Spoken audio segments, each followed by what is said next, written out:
This is the Mirage Hydro Compresso. It's a 2-group lever espresso machine, and I gotta say, we love her. There's a big difference between this machine and what we use at all of our cafes. This is made by a gentleman named Kees van der Westen and his team. They're up in the Netherlands. They pretty much just do everything to order.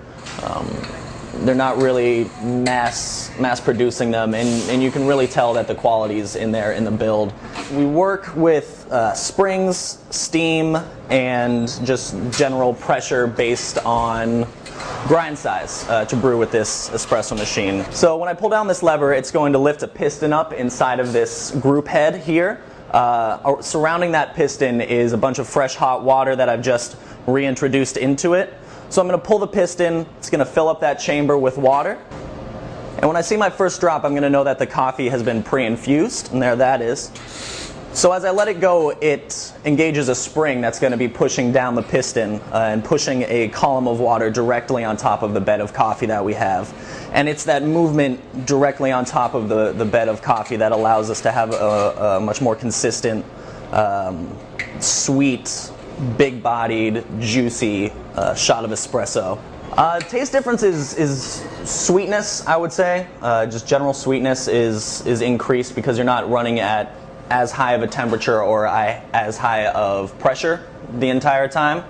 Well, we originally weren't looking for a lever machine. We were looking for more of a Marzocco GB5 style machine that we have in all of our other shops.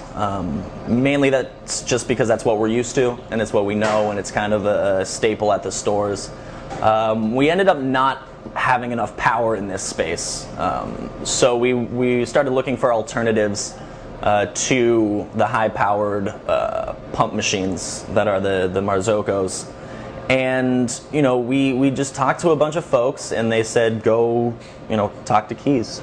Yeah, it's a pretty standard model with the bells and whistles of a foot pump, and we've got fresh water rejuvenation for fresh shots, because from time to time it can get a little bit slow, and so we had to be able to make sure that we're going to have fresh water every time.